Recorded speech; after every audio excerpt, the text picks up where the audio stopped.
Tapi untuk sementara ini coba kita jalan, karena kemarin itu udah kita jalan terakhir, tapi munculnya kebosanan. Nah, jadi itu saja dari saya. Kebosanan dan hiburan, Pak. Itu paling fatal, Pak.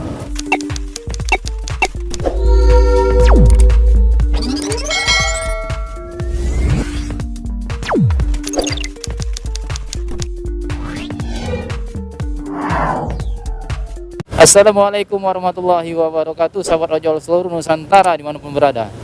Jumpa lagi dengan saya Aaron Ojol Batam di channel YouTube kita OTW Tanpa Rem. Welcome to my YouTube channel, don't go anywhere. Masih di suasana Kota Batam, tepatnya seputaran Botania, dan di sore Sabtu ini saya Aaron Ojol Batam akan menghadiri kopdar dari komunitas driver Botania atau KDB, yang mana kopdar kali ini perdana di tahun 2021 di masa pandemik. Saksikan terus video ini dan apa saja yang akan dibicarakan di kopdarnya nanti. Don't go anywhere. Kita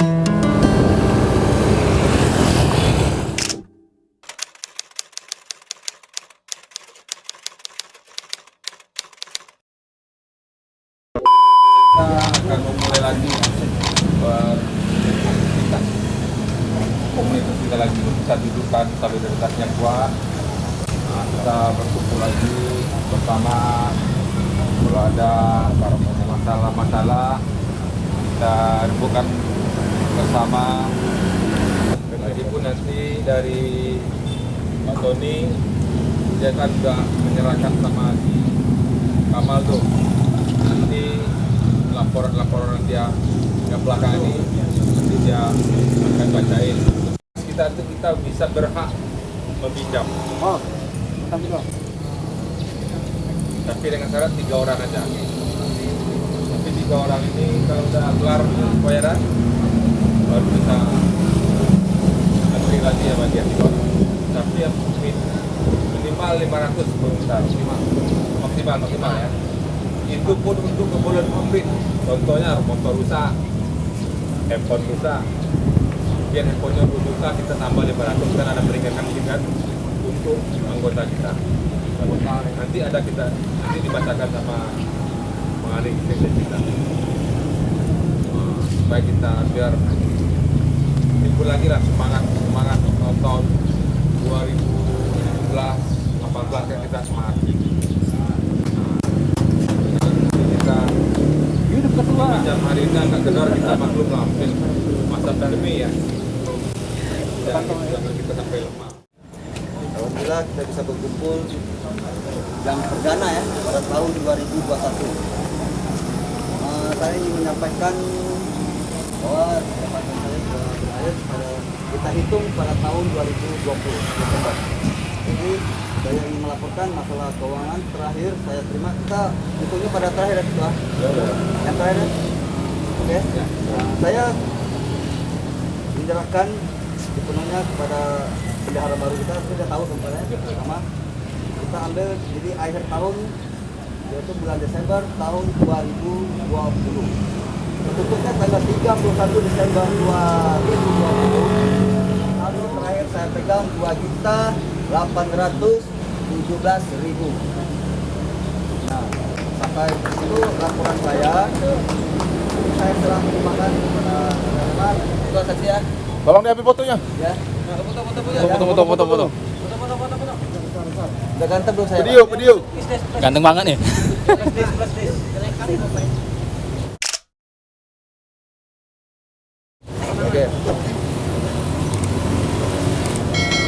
Oke, itu aja laporan saya. Terima kasih. Sekali lagi saya mohon maaf jikalau terkurang atau terlebih termakan saya minta halal dari teman-teman semuanya, maupun dalam segi sengaja atau tidak sengaja. Saya pun juga Halal. kalau ada kesilapannya. Halal ya. Nah, itu aja. Ini dari KDB pun kami minta maaf. Sekian dan terima kasih dari saya. Wassalamualaikum warahmatullahi wabarakatuh. Waalaikumsalam warahmatullahi wabarakatuh. Ada yang mau disampaikan Bapak-Bapak? Saya mau ngomong itu juga tadi. Warahmatullahi wabarakatuh. Selamat sore. Yang tadi apa? Saya jujur ini berat bagi saya untuk menikah ini ya. Tapi apa? kalau Gimana lagi itu sebelum belum menyerahkan kepada saya, jadi ya mau nggak mau saya terima ya. Dan uang yang saya terima dari Bapak Tony tadi sudah disebutkan tadi ada tambahan di tahun 2021 sebesar 340.000. Dan ada juga pengeluaran di tahun itu juga sebesar Baik kali lah Bapak ini gorengan. Jadi total Kenyang kawan itu. terakhir yang tercatat 2.644.000. Yang belum. Demikian laporan singkat, dan untuk lebih detailnya nanti kita share di grup kalau Pembacaan peraturan anggaran dasar dan anggaran rumah tangga KDB. Undang-Undang Dasar KDB Pasal 1, status keanggotaan. Yang pertama, tiap orang baru yang ingin bergabung di grup KDB wajib melaporkan profil kepada ketua atau sekjen dan membayar uang pendaftaran, iuran bulanan, serta stiker sebesar 25.000 kepada bendahara. Ini seperti yang lama juga, tidak ada berubah. Yang kedua, bagi anggota yang bergabung wajib diperiksa oleh Satgas HP-nya untuk memastikan tidak menggunakan PGPS atau tuyul, dan jika di kemudian hari diketahui melanggar aturan maka dikeluarkan dari KDB. Keras aturannya. Yang ketiga, tiap anggota KDB yang sudah terdaftar wajib membayar iuran bulanan sebesar masih dengan angka yang lama, 10.000 pada tanggal 1 dan sampai tanggal 10 setiap bulannya. Yang keempat, pembayaran iuran bulanan dilakukan kepada uang bendahara yang berlokasi di satu tempat. Berarti kita harus cari bapak bendaharanya di mana posisinya. Yang kelima, bagi anggota KDB yang tidak membayar iuran selama 3 bulan berturut-turut tanpa pemberitahuan akan dikeluarkan dari komunitas dan pencopotan stiker KDB. Jadi mohon maaf, stiker yang lama terpaksa kita copot. Bagi anggota KDB yang sudah dinyatakan keluar dari komunitas tidak berhak meminta apapun yang sudah diberikan untuk KDB. Yang ketujuh, bagi orang yang sudah dinyatakan keluar dari KDB dan ingin bergabung kembali diwajibkan membayar uang pendaftaran lagi dan membuat pernyataan untuk tidak keluar lagi. Pasal 1. Kegiatan Kopdar diadakan insya Allah 2 bulan sekali dalam rangka membahas keberlangsungan komunitas, fungsi anggota, dan publikasi uang kas. Yang kedua, bagi anggota yang izin dengan alasan tertentu, saya ulangin lagi, ini wajib digaris bawah ini. Bagi anggota yang izin dengan alasan tertentu tetapi kedapatan mencari order akan dikenakan denda 10.000. Itu pasal 2, ingat itu. Pasal ketiga, pemberantasan tuyul. Poin pertama, tiap anggota KDB harus berani segera melapor kepada Satgas ketika melihat penitikan di daerah Botania dan sekitarnya. Mudah-mudahan nggak ada lagi. Poin kedua, Satgas wajib segera mengambil tindakan serta menggerakkan anggota KDB ketika melihat ataupun mendapat laporan penitikan. Yang ketiga, tiap anggota KDB wajib segera turun langsung untuk menghentikan penitikan sesuai dengan arahan Satgas. Yang poin keempat, bagi anggota KDB yang tidak mau turun langsung ketika dibutuhkan Satgas akan dikenakan sanksi sosial komunitas. Pasal 3 udah selesai, sekarang saya bacakan pasal keempat. Aksi sosial, poin pertama. Tiap anggota KDB diharapkan mempunyai rasa empati dan selalu peka terhadap keadaan di sekitar. Yang kedua, bagi tiap anggota KDB yang melihat ataupun mendapat informasi tentang bencana dan kegiatan sosial diharapkan segera koordinasi dengan ketua atau pengurus. Poin ketiga, ketua atau pengurus wajib segera mengambil tindakan untuk penggalangan dana ketika melihat ataupun mendapat laporan tentang bencana dan kegiatan sosial. Poin keempat, tiap anggota KDB diharapkan bisa berbaur untuk menjalankan aksi yang diarahkan ketua dan mau mematikan Tiap anggota KDB diharapkan bisa berbaur untuk menjalankan aksi yang diarahkan ketua dan mau mematikan aplikasi sesuai waktu yang diperlukan. Misalnya contoh nih, ada kegiatan 2 jam lah kita mati, mau tak mau, suka tak suka, terima nggak terima, kecuali ada alasan tertentu. Yang kelima, hasil dari aksi ataupun penggalangan dana sepenuhnya diserahkan kepada yang membutuhkan. Pasal kelima, sumbangan untuk driver. 1. Tiap anggota diharapkan bisa langsung koordinasi dengan ketua dan pengurus ketika mendapat informasi tentang saudara kita di KDB ini yang sedang mengalami musibah, sakit, ataupun kecelakaan. Ini poin yang pertama, ini sering kita terlena atau lupa atau kita kurang. Kalau bisa pengurusan baru kita wajib lah, ibarat badan kita, kalau satu yang sakit, jempol kita sakit semua. Ambil tindakan untuk penggalangan dana ataupun menjenguk ketika mendapat laporan dari salah satu anggota. Yang ketiga, tiap anggota KDB yang sakit selama 6 hari berhak mendapat sumbangan dari seluruh anggota driver KDB minimal 2 bulan setelah bergabung ke persertaannya. Nomor 4, tiap anggota KDB yang masuk rumah sakit selama 3 hari berhak mendapat sumbangan plus ditambah uang kas sebesar 300.000 dari KDB minimal juga 2 bulan bergabung. Yang kelima, kurasa ini nggak ada yang mau orang kan, kurasa mau sehat semua, apalagi mau hidup ya. Nomor 5, tiap anggota KDB yang meninggal dunia. Ulangin lagi. Tiap anggota KDB yang meninggal dunia berhak langsung mendapat sumbangan plus uang kas sebesar Rp600.000. Yang keenam, setiap dana sumbangan dari anggota KDB yang diberikan kepada salah satu saudara kita yang terkena musibah mutlak diterima seutuhnya dan dipublikasikan jumlahnya. Ini pasal 6 nih, bagus nih. Pengolahan dana kas. 1. Seluruh dana kas disimpan di rekening KDB dengan cara ketua membukakan rekening, tabungan dan kartu ATM di Gedang Bendahara. Nomor 2. Segala bentuk kepentingan yang menyangkut tentang komunitas akan menggunakan dana kas. Nomor 3, adapun biaya menggunakan uang kas seperti cetak atribut, konsumsi, ya seperti sekarang, operasional penggalangan dana, dan sumbangan. Yang keempat, seluruh dana iuran bulanan, denda maupun pendapatan grup mutlak masuk ke dana kas KDB seutuhnya.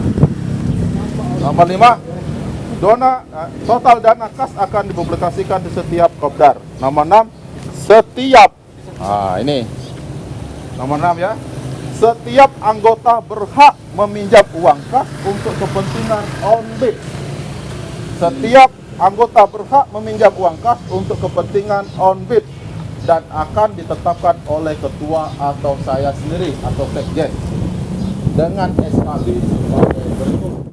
Maksimal pinjaman dana 500.000. Maksimal dana 500.000. Wajib dikembalikan paling lama 10 hari dari tanggal pinjaman. Yang kedua, SKB-nya, peminjam maksimal 3 orang. Apabila ada anggota driver KDB lain yang ingin melakukan pinjaman untuk ikut antrian berikutnya. Yang ketiga, wajib membayar administrasi sebesar Rp5.000 langsung masuk ke kas KDB. Nomor 4, apabila si peminjam melanggar ketentuan perjanjian yang sesuai dengan kesepakatan, maka ketua dan pengurus akan memberikan sanksi yang tegas dan berat. Betul ketua? Pasal 7, empati grup. Diharapkan kepada seluruh anggota KDB untuk bisa menjalin dan menjaga hubungan baik di setiap pangkalan daerah Botania dan sekitarnya. Nomor 2, segala bentuk usulan maupun masalah yang menyangkut tentang KDB akan diselesaikan secara musyawarah seluruh pengurus KDB dengan ketua menjadi penuntut keputusan akhir. Tertanda hari ini Ketua KDB Pak Negri, saya sendiri sekjennya, Bendahara Mustafa Kamal, Satgas KDB Pak Fahmi Fikri, nomor 2 Huta Galung, nomor 3 Pak Sohid, nomor 4 Pak Wahid, nomor 5 Liolin.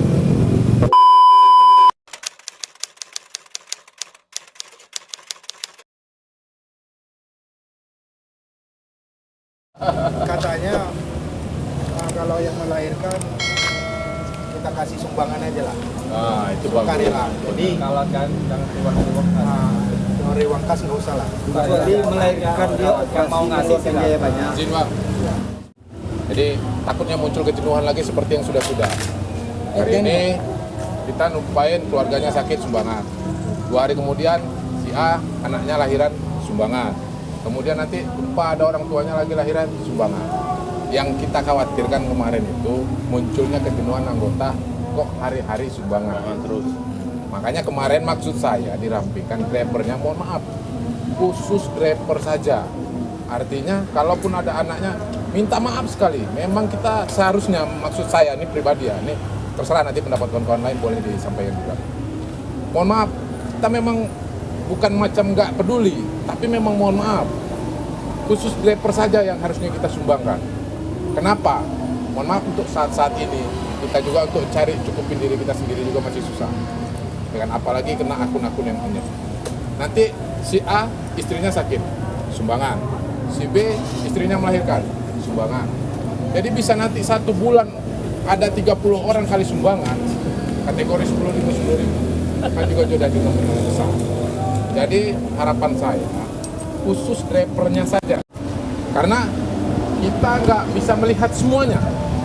Jadi untuk menghilangkan kecemburuan dan kebosanan, saya rampingkan khusus driver aja. Mohon maaf, bukan nggak peduli. Mohon maaf sekali. Nanti kita lihat case per case-nya. Kasusnya memang urgent sekali, baru nanti ketua ngambil keputusan. Jadi bukan karena sakit demam rawat. Bukan seperti itu. Jadi kalau drivernya yang sakit, kecelakaan, kena musibah, baru itu kita wajib langsung ada sumbangan. Itu dari saya. Terima kasih. Bagaimana misalnya ada di antara pengurus sumbangan, ternyata di luar anggota KDB ikut serta untuk menyumbangkan, kita terima? Boleh, Pak. Oke, terima. Macam Pak, terjadi yang menyumbang menimpa musibah, apa tindakan kita? Kalau makanya tadi catatannya, kalau driver, kita empati balik kita harus ada. Harus ada. Tapi khusus drivernya, Ya, driver. tidak untuk keluarganya. Artinya bukan kita nggak peduli, Ya. tapi kita mau coba Nah, jalankan. oke, mohon maaf, tapi kan jangan sampai terdengar pertanyaan begini, apakah beliau anggota KDB? Kita tak mau dengar begitu. Tak boleh. Itu pengalaman saya, Pak ya. Tapi khusus driver ya, driver ya. Itu aja besaran itu ada pendapat saya. Kalau anggota keluarga ada yang sakit ataupun dia sendiri yang sakit, jangan suka-suka untuk melapor, jangan malu-malu. Nah kalau kita yang sakit Pak, kan lebih mudah terdeteksinya. Kalau saya yang hari-hari buat ojek, 2, 3, 4 hari ya. ya kan nampak. Mana kalau kenapa nih? Karena ada komunikasi lah, mantaunya ada di mana. Kalau istri kan memang nggak pernah tahu kita. Driver KDB ini kita sudah ada sumber kas, yang insya Allah juga nanti akan kita tambah-tambah. Seperti nanti uang kas dikelola bisa untuk top up para driver. Ini mohon maaf, ini belum disebutkan juga tadi, belum di-share. Top up untuk driver, syaratnya si driver datang langsung nemuin sementara untuk ini, untuk pindah ke bendahara dulu. Kemudian dia bayar uang administrasi 2.000. Sama seperti di Alfamart yang isi. Kasih 2.000, yang 1.000-nya masuk ke kas, yang 1.000-nya lagi upah untuk menjalankan order itu. Karena pasti dia akan terganggu, karena dia akan berkurang. Itu harus kita hargai. Ini mekanisme loket, kita kasih nama loket GoPay ya, loket GoPay. Ini adminnya 2.000 dan saya bagi jadi 3. Yang 1.000 kas, 500 operator, 500 lagi untuk ke sosial, entah itu yatim piatu, yayasan yatim piatu atau apa saja semuanya lah. Itu kalau semuanya setuju, kalau tidak ya ini tidak, mohon maaf tidak bisa jalan. Dengan kita top up GoPay kita sudah ikut bersedekah, ya, sedekah apa dan Mana kira-kira semuanya setuju nggak? Setuju Pak ya? Ini bukan satu bentuk paksaan. Jadi bagi kawan-kawan driver yang masih umpamanya saat ini sudah dekat sama dengan paman, masih monggo, tidak ada unsur paksaan. Tapi itu tadi kelebihannya. Jadi kalau dia ngasihnya 2.000 ke Alfamart, dia nggak dapat apa-apa, ngasih sama Alfamart. Tapi kalau ke komunitas, dia ada sedekah, juga ada membangun komunitasnya. Bisa lewat telepon lah berarti atau WA ya. Bisa. Bersiap aja dia. Makanya ini jauh sebenarnya kan. Iya. Kalau WA tolong kirim Bisa, dulu yang penting GoPay kalau sekian. jumpa langsung Ya, dibayar. tapi harus komitmen lah, jangan nanti Pak nanti aku kasih. Tapi udah ketemu kayak pura-pura lupa gitu. Ya. Itu yang jangan. Dan kalau Saling mengingatkan lah. laporannya Kalau dia lagi lupa, lagi banyak utang. Ya. Kita ngambil inisiatif lagi, 15 menit dia tidak ada jawaban. Oke bang, pending, saya isi tempat lain. Apa boleh isi yang lain? Makanya bukan jadi satu kewajiban harus isi ke komunitas. Jadi kita harus fleksibel bang, nggak boleh menteng kita satu aja gitu, nggak boleh. Jadi nanti aku merasa terganggu, aku juga mau cari order. Makanya untuk menghargai awalnya pikiran saya, untuk menghargai yang mengelola 1.000-nya. Iya, itu betul. Udah nggak apa-apa. Kalaupun nanti ada honor yang sudah tetap dulu pernah dijalankan Pak ini 100.000 itu sudah ada, kenapa ada lagi tambahan? Karena dia ada kerja tambahan. Yang 100.000 itu Tetap ada honor dia karena dia sudah mencatat. Dapat lagi 1.000. Bertong Iya, kertas 1.000. maksud saya betul. Jadi kalau dia salah Putar-putar aja itu nggak kalau dia siap-siap nggak satu benar. lagi order terus nggak dijawab, ya kita inisiatif. Dia lagi order nih. Yaudahlah, nggak apa-apa. Ya, sekian rapat kopdar kita yang pertama 2021. Mudah-mudahan kita lebih baik lagi, mudah-mudahan ke depannya uang kas kita bisa lebih besar, pengelolaannya pun lebih bagus, manajemennya lebih bagus, semuanya lebih bagus. Amin. Nggak ada bahasa lainnya bisa kita katakan, yang penting bagus, bagus, bagus, dan semua gacor. Amin. Amin. Waalaikumsalam warahmatullahi wabarakatuh. Sampah tolong dipungut ya, sampah.